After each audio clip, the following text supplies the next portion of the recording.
한동안 그게 유행을 했어요.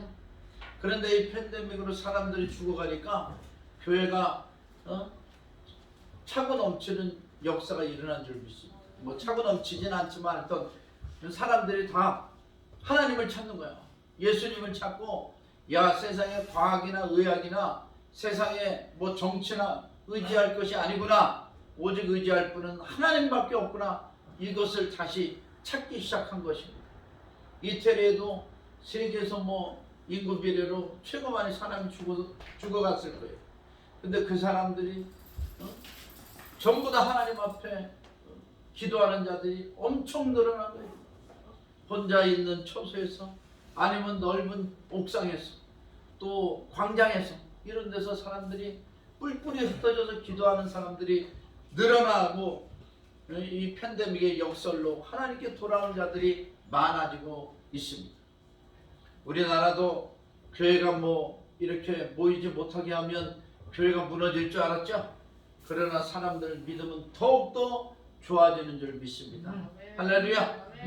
하나님밖에 없어요. 처음엔 팬데믹이니까 여러 가지 뭐 세상 방법으로 이렇게 젖어 들어갔지만 결국에는 세상에는 바랄 것이 없고 오직 주님을 소망해야 된다. 그것을 깨닫고 지금 많은 이들이 돌아오는 줄 믿습니다. 아마 이 팬데믹 끝나면 나는 기독교인이다 하는 사람들이 지금보다 한 4배 정도로 많아질 줄 믿습니다. 할렐루야. 그 다음에 세상 풍조를 우리도 따르지 말고 주님을 따라야 될 줄 믿습니다. 공중의 권세 잡은 자를 따랐으니 세상 풍조를 따르고 또 하나 공중의 권세 잡은 자를 따랐습니다. 공중 권세를 잡은 자는요 하나님을 못 믿게 하고 하나님의 일을 방해하는 거예요. 지역마다 있습니다. 나라마다 있습니다. 가문마다 있습니다. 가정마다 있습니다. 공중 권세를 잡고서 하나님 믿는 거 회방하고 딴 거는 다 허락해. 돈 버는 것도 허락하고 뭐 다 하는데 방해하지 않는데 하나님 믿는 거만 회방하는 거예요. 그러니까 우리가 속지 말고 하나님께 예배하고 뭐 11조하고 하나님을 섬기는데 방해받는 것이 있다. 그러면 아 이게 하나님이 하지 말라는 소리구나. 그게 아니고 공중권세 잡은 마귀가 나를 방해하는구나. 전도를 방해하고 교회를 섬기는 거 예배하는 것을 방해하는구나. 이렇게 생각해서 예수 이름으로 물리치시기 바랍니다. 곧 지금 불순종의 아들들 가운데서 역사하는 영이라. 불순종의 아들들 뭐 타락한 천사들도 되겠고 예수를 믿지 않는 사람들도 되겠습니다. 불순종의 아들들 가운데서 역사하는 영이 우리를 죽게 만들었어요. 세상 풍조를 따르고 죽게 만들었습니다. 그러니까 사람의 힘으로 이겨낼 수 있는 것은 그거는 이제 그 마귀의 역사가 아닌 것도 있는데 사람의 힘으로 안 되는 거 있잖아요. 그거는 마귀의 역사다. 이렇게 보시면 되겠습니다. 불순종의 아들들 가운데서 역사하는 영, 그 마귀를 이길 힘은 오직 예수 그리스도밖에 없다. 예수 그리스도가 나를 도와주고 나와 함께해야 그 세력들을 이길 수 있습니다. 할렐루야. 3절 전에는 우리도 다 그 가운데서 우리 육체의 욕심을 따라 지내며 육체와 마음에 원하는 것을 하여 다른 이들과 같이 본질상 진노의 자녀이었더니 하나님과 멀어지고 하나님을 안 믿으면 어떻게 돼요? 진노의 자녀. 하나님의 심판의 날에 마지막 날에 하나님의 백성들에게는 자녀들은 예언을 할 것이요 청년들은 비전을 가지고 너희 노인들은 꿈을 꾸리라 말씀하셨는데 믿지 않는 자들은 심판의 날이 임하는 줄 믿습니다. 그럴 때에 긍휼이 풍성하신 하나님이 우리를 사랑하신 그 큰 사랑을 우리에게 베푸셨어요. 그러니까 우리가 멸망받고 진노의 그런 심판받는 것을 막기 위해서 하나님이 큰 사랑을 베푸셨는데 이 하나님의 큰 사랑은 바로 예수 그리스도이신 줄 믿습니다. 예수 그리스도가 이 땅에 인간의 몸을 입고 오셔서 하나님과 동등하신 분인데 인간의 몸을 입고 오셔서 십자가의 고통, 그때 당시 인간이 당할 수 있는 가장 잔인한 고통이 십자가의 고통입니다. 그 잔인한 고통을 당하고 우리 허물과 죄로 죽은 저와 여러분을 예수님께서 대신하여 죽고 우리를 살리신 것입니다. 5절, 허물로 죽은 우리를 그리스도와 함께 살리셨고 너희는 은혜로 구원을 받은 것이라. 예수님께서 죽으신 게 우리가 살아난 거예요. 그리고 예수님이 부활하심으로써 사망 권세를 깨트린 것입니다. 너희는 은혜로 구원을 받은 것이라.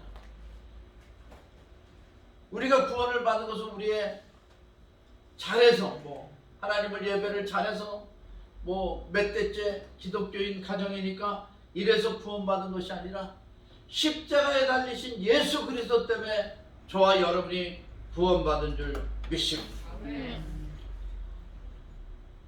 그래서 또 함께 일으키사 그리스도 예수 안에서 함께 하늘에 앉히시리. 이는 그리스도 예수 안에서 우리에게 자비하심으로써 그 은혜의 지극히 풍성함을 오는 여러 세대에 나타내려 하십니다.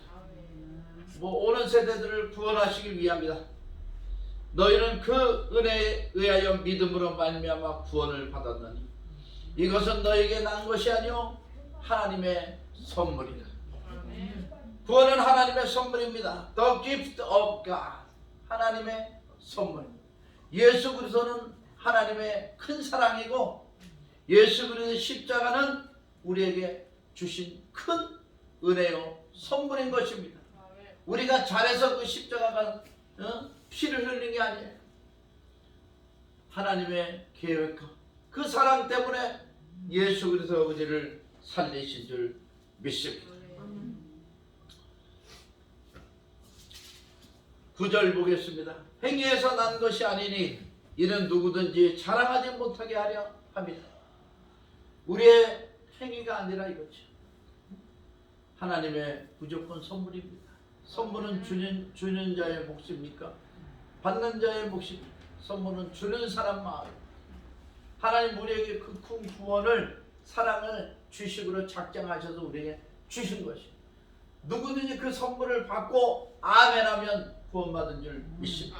사도행전 16장 31절 누구든지 주 예수를 믿으라 그리하면 너와 내 집이 구원을 얻으리라. 주님을 믿으면 구원을 받게 되는 것입니다. 우리의 행위가 아니라 하나님의 무조건 선물입니다. 이것을 사도 바울의 구원론이라고 그러고 신학적으로는 이신칭이라고 합니다. 이신칭. 믿음으로써 의롭다 칭했다 하는 이신칭의 신앙입니다. 그러므로 우리는 하나님의 은혜 가운데 구원받고 부활의 삶을 누려야 될 줄 믿습니다. 우리 죽었다가 육체가 죽었다 살아난 건 아니지만 예수 아니면 죽을 수밖에 없는 죽었던 몸이 죽었던 영혼이 예수 그리스도로 말미암아 우리가 부활한 것입니다. 부활한 것이야. 이전 것은 지나갔으니 보라 새 것이 되었도다. 고린도후서 5장 17절 그러니 누구든지 그리스도 안에 있으면 새로운 피조물이라. 이전 것은 지나갔으니 보라 새 것이 되었도다. 저와 여러분은 예수님의 부활과 함께 새로운 인생, 새로운 삶, 새로운 나 자신이 되어야 될 줄 믿습니다. 고린도서 6장 1절 2절 우리가 하나님과 함께 일하는 자로서 너희를 권하노니 하나님의 은혜를 헛되이 받지 말라. 내가 은혜 베풀 때 너에게 듣고 구원의 날에 너를 도왔다 하셨으니 보라 지금은 은혜 받을 만한 때요 보라 지금은 구원의 날이로다. 하나님의 은혜로 우리를 구원하셨는데 그 은혜를 우리가 헛되이 받으면 안 됩니다. 이것이 무슨 말이냐? 그리스도인으로서의 정체성을 명확하게 가지고 있어야 된다는 얘기예요. 저와 여러분은 그리스도인입니다. 부활한 사람이 물론 계시록에 첫째 부활, 둘째 부활, 사망에서 부활하는 부활이 있고 또 우리가 죽으면 다 흙으로 돌아가잖아요. 육체는 흙으로 돌아가고 영혼은 천국에서 영원히 사는데 거기서 부활의 때가 옵니다. 부활의 때가 와요. 그래서 그 부활의 때에 주님과 함께 천년왕국에 생활하게 되는데 그런 부활도 물론 반드시 이루어질 것이지만 저와 여러분은 신앙 가운데서 예수 그리스도로 말미암아 나는 새 사람이 됐다. 나는 죽었던 내가 부활했다. 그런 부활의 믿음으로 그리스도의 정체성을 가져야 될 줄 믿습니다. 그리스도인의 정체성. 너는 누구냐? 나는 하나님의 아들이다, 딸이다. 하나님을 왜 믿냐? 예수 그리스도로 말미암아 나는 구원받았기 때문에 믿는다. 이런 확실한 확고한 신앙과 정체성이 우리에게 있어야 되는 줄 믿습니다. 그렇게 믿는 자들에게는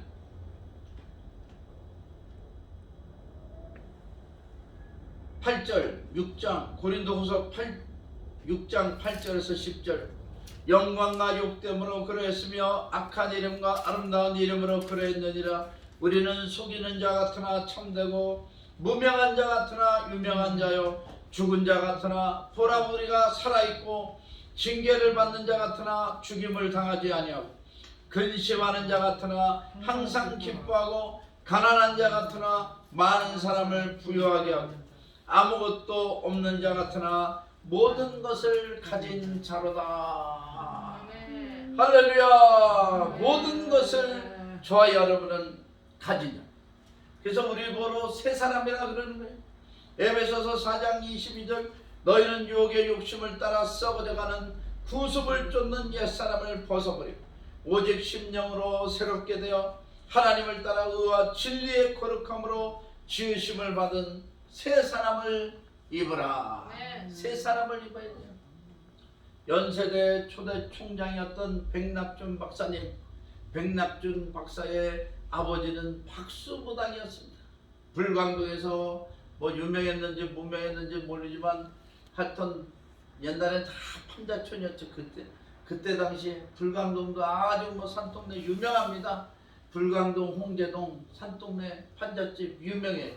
저 신림동, 난곡 거기는 뭐 더 유명하고 뭐 또 우리나라에 곳곳이 이제 판잣촌, 용산 뒤에 네? 그 청암동, 후암동, 청파동 이쪽에 다 판잣촌, 다 판잣촌. 뭐 판자나 있으면 또 몰라. 그런 어려운 가마떼기로 이제 앞을 가리고 살던 그런 시절에 아버지가 박수무당이었어요. 어느 젊은 멀끔한 전도자가 와서 예수를 믿으라고 전도했습니다.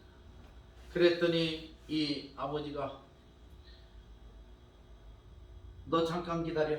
그들이 가서 시궁창문을 한 방에 떠가지고 이 자식아 확 끼얹으면서 누구 보러 예수 믿으라 그래? 그런 거예요. 그러니까 이 전도자가 흙탕물이래. 시궁창문을 뒤집어 쓰고 멀찌감치 이렇게 돌아갑니다. 돌아가서 백낙준 박사가 키가 190인가 하여튼 키가 무척 큽니다. 몇입니까? 우리 백낙준 박사 밑에서 수학하신 우리. 예, 거의 190 넘는다 그래요. 하여튼 정확히 보면 그 아버지는 이제 그렇게 컸던 모양이에요. 거기서 이제 대들다가 맞아 죽게 생겼으니까 못 쫓아올 만큼 도망가가지고 거기서 야 너는 하나도 안 불쌍한데 네 아들이 불쌍하다. 네 아들이 불쌍하다. 그리고 냅다 도망간 거예요. 그때 백낙준이는 까까머리 중학생. 아버지랑 그 젊은 전도자가 뭘 하고 있나 이렇게 삐끔 숨어서 쳐다보고 있는데 그 아들을 향하여 네 아들이 불쌍하다. 네 아들이 불쌍하다. 그리고 도망간 거예요. 뭐 이 자식이 그러고 쫓아가는데 벌써 뭐 젊은 사람 어떻게 쫓아요. 저만큼 가서 얘기하고 도망갔는데 그런데 이 백낙준 아버지에게 변화가 일어났습니다. 그날 밤부터 잠만 잘라 그러면 네 아들이 불쌍하다. 네 아들이 불쌍하다. 계속 내리에 때리는 거야. 잠이 안 와요. 네 아들이 불쌍하다. 네 아들이 불쌍하다. 그러면 어떡하지? 우리 아들은 어떻게 살아야지? 에? 나는 뭐 이 모양인데 어떡하지? 그러다가 일주일 만에 잠 못 자고 고민하다가 그 밑에 교회를 나갔어. 그 아버지가 교회를 나간 거야. 그래 그때 당시에는 뭐 선교사들이 다 교회 세우고 그럴 때니까 교회에 이제 선교사들이 다 있어요. 그래서 이 백낙준이가 똑똑하고 뭐 덩치도 있고 아마 이제 그래서 그런지 하여튼 간지 일주일 만에 이제 전도받은 지 일주일 만에 교회 가서 이제 나가고 그 다음에 자기 이제 우상단지 같은 거 다 불태워버리고 예수를 믿었어요. 교회에서 이제 사람들이 이제 진실했겠지. 그러니까 그 선교사가 이 아들을 내가 미국에 데려다 공부를 시키겠다. 그래가지고 이 백낙준이를 미국에 데려다 공부를 시킨 거예요. 미국 신학교도 나오고. 그래가지고 와서 연세대학교 초대 총장이 되었습니다. 할렐루야. 그래서 백낙준 유명하잖아요. 지금 뭐 좌파들은 백낙준이도 뭐 창씨개명했으니까 무슨 외국노다 이러는데 다 그런 사연이 있는 거예요. 그때 당시 문화말살정책 이름 안 바꾼 사람이 어딨어? 돌쇠도 이름을 바꿔야 돼. 돌쇠. 도리노새. 다 바꿔야 뭐 그래가지고 이 백낙준 박사가 훌륭하게 우리나라의 교육계를 이끄는 그런 훌륭한 제목을 키우는 그런 일을 했잖아요. 우리는 새 사람이 되어야 됩니다. 혼 사람과 새 사람의 차이는 이렇게 완전히 정반대예요. 저와 여러분은 새 사람이 되어야 할 줄 믿습니다. 과거는 흘러갔어요. 예수님은 과거를 묻지 않습니다. 새롭게 지금 예수 그리스도로 말미암아 변화되었는가? 새 사람이 되었는가? 그러면 성령이 함께하고 주님이 함께 하시는 줄 믿습니다. 우리는 주님으로부터 부르심을 받았습니다. 하나님으로부터 부름을 받았어요. 그것을 소명이라고 합니다. 소명. 부를 소, 명령에 따라 불렀다 이거예요. 콜링, 영어로는 콜링이라고 합니다. 우리는 각자 직업으로 소명을 받았습니다. 소명의 종류가 있는데 첫째는 직업, 재능과 달란트. 재능과 달란트로 하나님이 주신 재능과 달란트로 우리가 소명을 받았어요. 그래서 그것을 잘 개발해서 하나님 영광에서 쓰면 그것으로 땅의 축복까지 임하게 되는 것입니다. 그래서 주님 주신 재능과 달란트를 어린 시절에 잘 찾아서 미리 찾아서 이 개발해서 발전시켜서 전문가가 되는 게 그렇게 되면 인생의 50%는 성공한 것입니다. 저 원당에서 제가 그 교회하면서 피아노 학원 할 때요. 피아노 학원 할 때 초등학교 1학년 여자애가 있었는데 얘는 뭐 머리에 비늘이 하나 씌워놓은 애 같아요. 피아노를 너무나 못 치는 거예요. 너무나 못 쳐요. 이렇게 해도 안 되고 저렇게 해도 안 되고 가르치다가 저보러 좀 맡아달라고 나한테 맡겼어요. 그래가 제가 보니까 너무나 진짜 둔해. 피아노 치기 너무나 둔한 거예요. 야, 그런 애 처음 봤어요. 그래서 제가 기도했죠. 하나님 아버지 피아노 잘 칠 수 있는 재능도 주시고 뭣도 주시고 그렇게 이제 기도했어요. 목사는 뭐 기도밖에 뭐 더 있습니까? 그걸 뭐 혼낼 수가 있어요. 돈 내고 10만 원씩 내고 배우는 애를 또 큰 소리 칠 수도 없잖아요. 잘 달래서 그 시간 동안 잘 앉아있다가 하게 해야지. 피아노는 둘째 치고 엄마 나 피아노관 안 갈래. 그 아저씨 무서워. 이러면 끝나잖아요. 그래가지고 잘 기도하고 아이고 잘한다 하면서 잘했어요. 근데 저한테 우리 학원에 온 지는 한 2달 됐고 제가 맡은 지는 한 4번째인가 그런데 갑자기 기도하는데 걔 머리에서 이렇게 비닐이 하나 싹 벗겨지는 거 같지? 느낌이 오더래요. 느낌이. 그래가지고요 제가 피아노 실력이 느는데 하여튼 4달 만에 우리 학원에서 최고 잘 치는 애가 됐어. 뭐 천재가 된 거야. 천재가. 야, 깜짝 놀랐습니다. 저는 이 하나님이 주신 재능과 달란트는 우리 안에 다 있는 거예요. 근데 그것을 벗겨주는 사람이 있어야 돼. 그것을 찾아주는 사람이 있어야 돼. 그걸 개발해 내주는 사람이 있어야 돼. 그 밭에 감춘 보화처럼 감춰져 있다니까 우리 속에 그 재능과 달란트가. 그걸 미리 찾으면 인생의 50% 성공한 거예요. 그래가지고 피아노 잘 치는데요. 한 4달, 5달 만에 학원에서 최고 진도도 잘 나오고 최고 잘 쳐요. 그 다음에 무슨 뭐 콩쿨 대회 있잖아요. 피아노.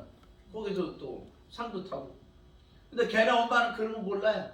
걔네 엄마는 어려서 못 치겠거니 하다가 잘 치니까 아이고 우리 딸이 이제 잘 치는구나. 그리고 뭐 최고 잘 친다니까 지네가 잘나서 잘 치는 줄 알고 뭐 꼴빛 하면 다른 학원에 보내겠다고 또 이렇게 협박하고 뭐 그러더라고. 안 믿는 사람이니까. 근데 분명히 하나님의 은혜가 임하니까 가려졌던 것이 벗겨지고 잘 친다니까요.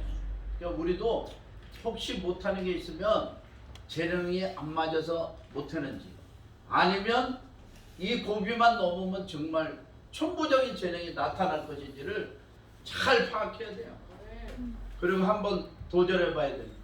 지금 안 하면 언제 할 거예요?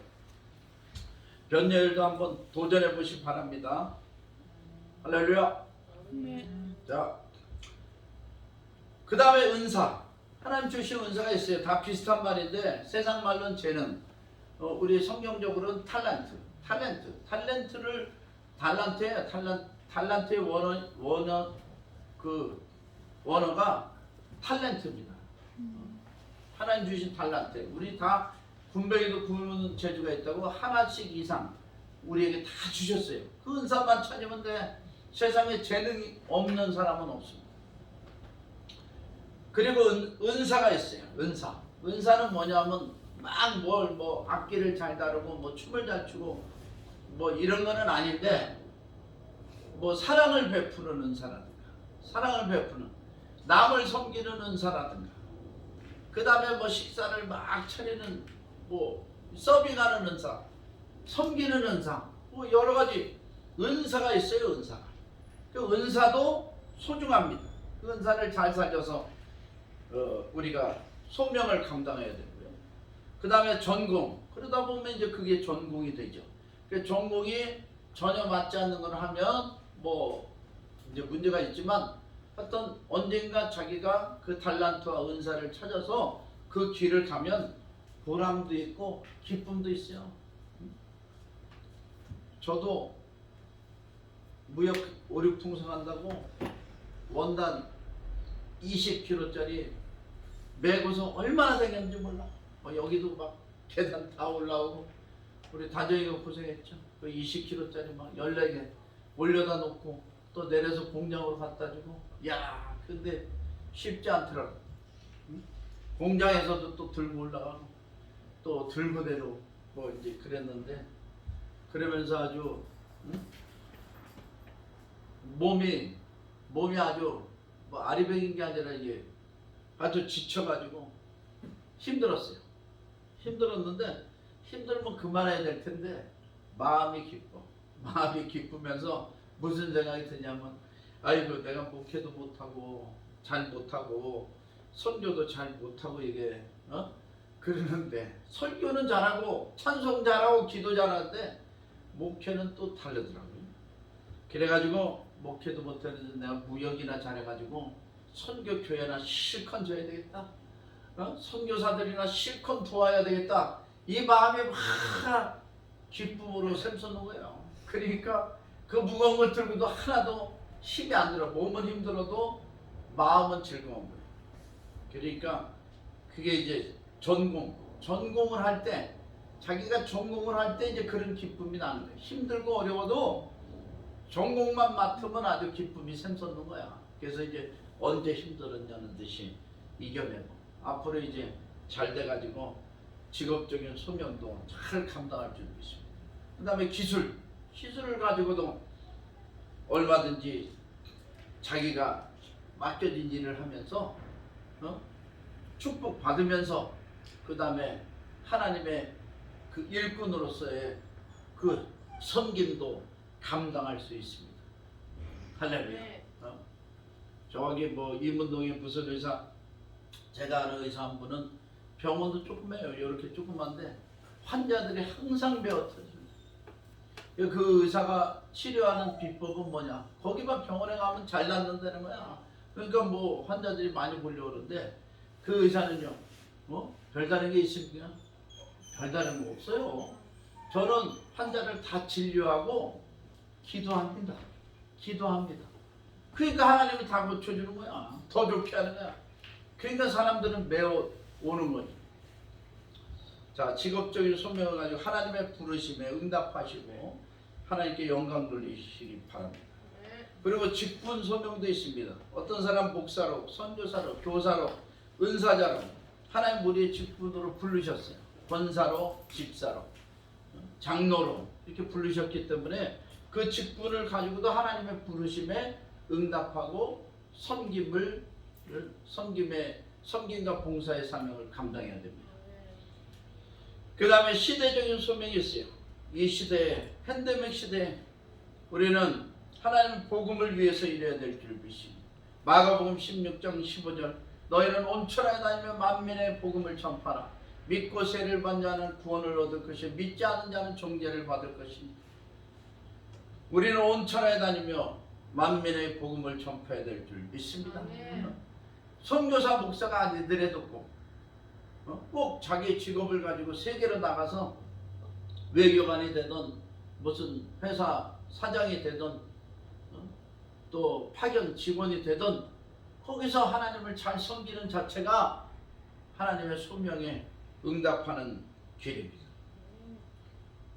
사명은 하나님의 일입니다. 오직 복음을 위하여 한국과 북한과 아시아 세계 선교의 사명을 감당하는 저와 여러분 되시기를 주님의 이름으로 축원합니다. 앞으로 이제 북한의 문이 열릴 거예요. 북한의 문이 열릴 때가 되었습니다. 지금 북한과 중국의 국경의 무역이 다시 활발해지고 있습니다. 그래서 하여튼 변화가 일어날 건데 세계가 어떻게 변하든지 우리는 무엇은 직업을 갖든지 무슨 직분을 갖든지 하나님의 소명을 감당하는 그런 믿음의 사람이 되어야 하겠고 예수님의 부활이 바로 나의 부활이다. 나도 부활했다 하는 믿음으로 승리하는 저와 여러분 되시기를 주님의 이름으로 축원합니다. 기도하시겠습니다.